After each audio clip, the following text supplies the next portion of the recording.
warahmatullahi wabarakatuh. Kembali lagi dengan kelompok 9. Jadi kelompok 9 ini akan membahas tentang pemberhentian kerja atau yang lebih sering kita sebut dengan PHK. Perkenalkan, kami dari kelompok 9. Anggota kelompok kami adalah yang pertama, Syarif Alfiansyah, Rahayu Adiaksari, Jania Putri Ilif Koniah, Fudia Sakinah. Kami dari Manajemen Sumber Daya Manusia 2019D FEB Universitas Wiraraja.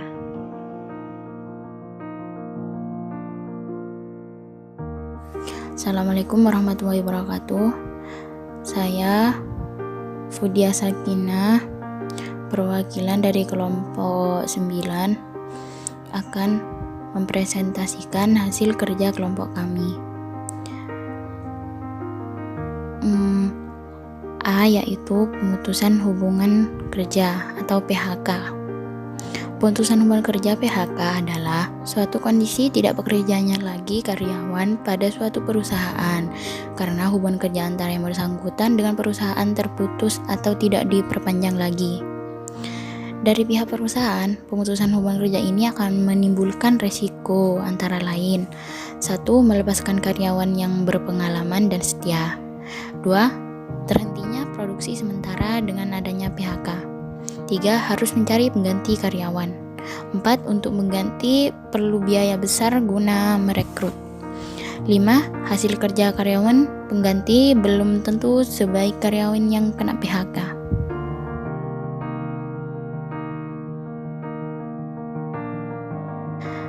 Risiko suatu PHK bagi karyawan yaitu 1.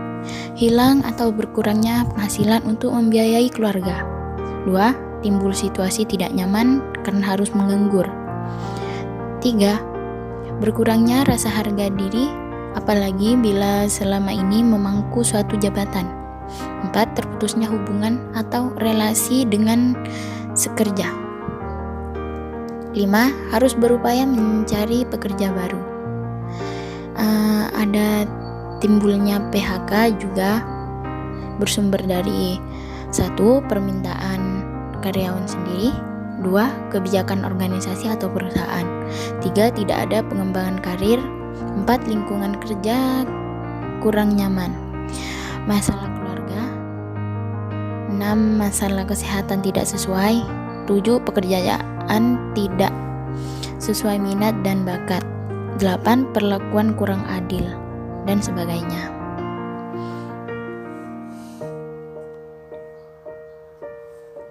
Baik, akan dilanjutkan oleh kelompok saya.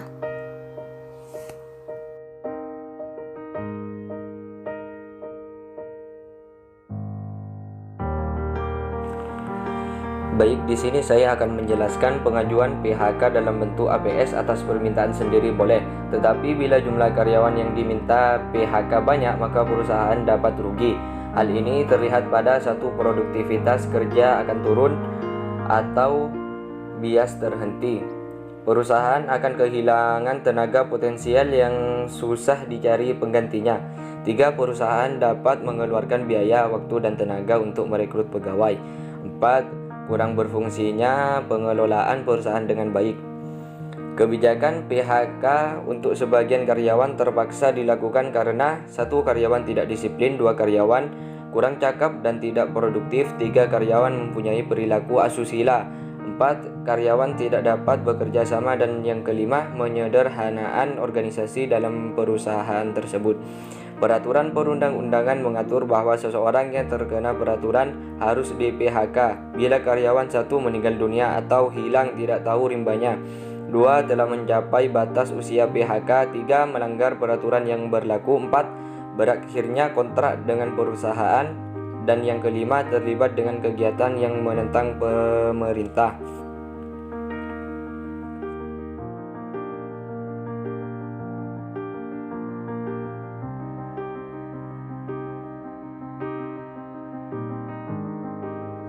B. Macam-macam pemutusan hubungan kerja atau PHK. Yang pertama, pemutusan hubungan kerja bersifat sementara.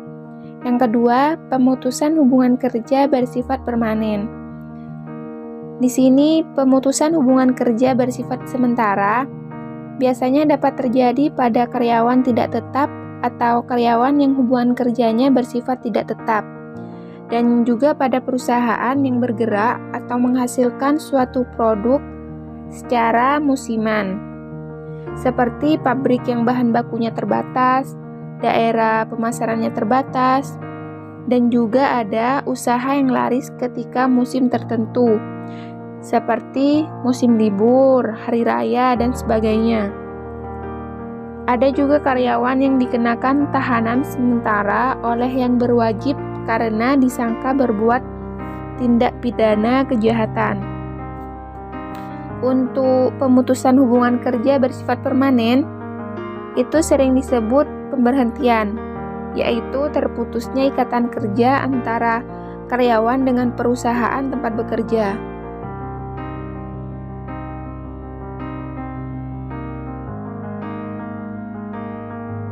C. Pemberhentian sumber daya manusia. Yang pertama, pemberhentian dengan hormat. Bentuk pemberhentian dengan hormat meliputi 1. Permintaan sendiri, 2. Telah mencapai usia pensiun, 3. Penyederhanaan organisasi perubahan, 4. Tidak cakap jasmani dan rohani, 5. Meninggal dunia atau hilang. Yang kedua itu pemberhentian atas permintaan sendiri. 1. Ditunda paling lama 1 tahun apabila kepentingan dinas yang mendesak. 2. Ditolak apabila karyawan yang bersangkutan masih terikat dalam kewajiban bekerja atau perusahaan berdasarkan peraturan yang berlaku.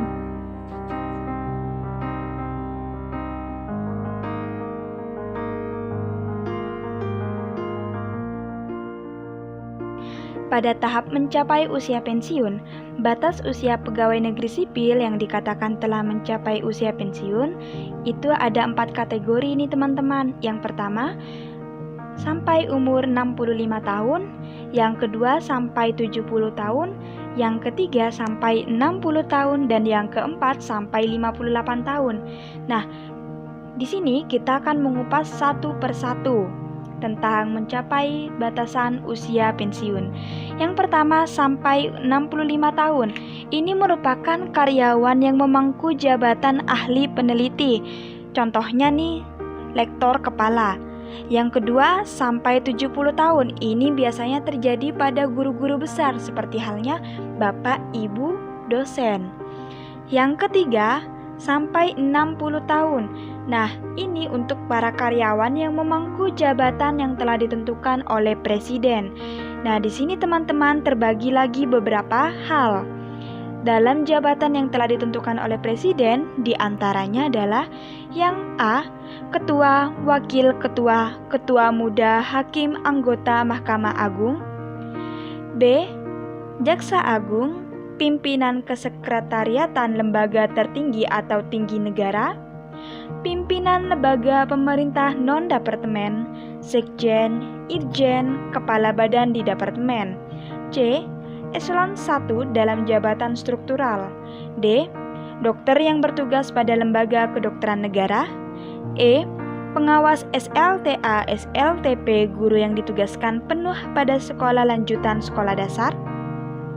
F. Pemilik taman kanak-kanak, sekolah dasar dan pendidikan agama. Balik lagi di nomor 4, batas usia sampai 58 tahun. Ini merupakan karyawan yang memangku jabatan hakim dan jabatan lain yang telah ditentukan oleh presiden.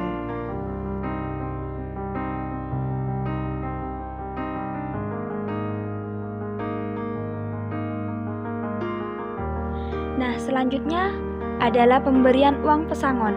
Dalam hal terjadi pemutusan hubungan kerja, pengusaha diwajibkan membayar uang pesangon dan atau uang penghargaan masa kerja dan uang pengganti hak yang seharusnya diterima. Hal ini telah diatur oleh Undang-Undang Ketenagakerjaan Nomor 13 Tahun 2003 Pasal 156 Ayat 2, yang diantaranya adalah yang pertama, masa kerja kurang 1 tahun mendapatkan 1 bulan upah. Yang kedua, masa kerja 1 tahun atau lebih tetapi kurang dari 2 tahun akan mendapatkan 2 bulan upah. Yang ketiga, masa kerja 2 tahun atau lebih tetapi kurang dari 3 tahun akan mendapatkan 3 bulan upah.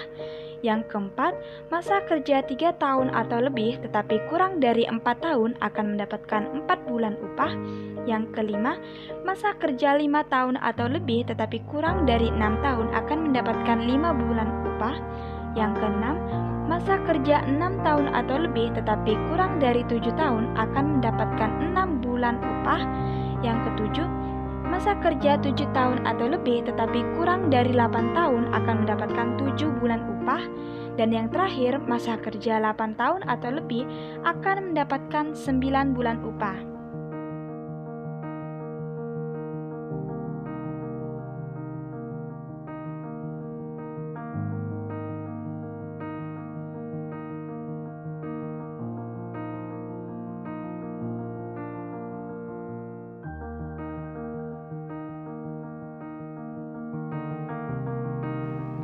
Nah, terima kasih teman-teman telah dari tadi menonton video dari penjelasan kelompok 9 tentang pemberhentian hubungan kerja.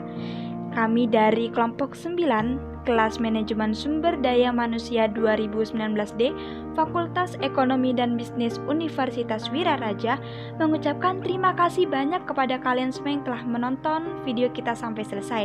Jangan lupa tinggalkan like dan komentarnya sebanyak-banyaknya ya teman-teman. Thank you.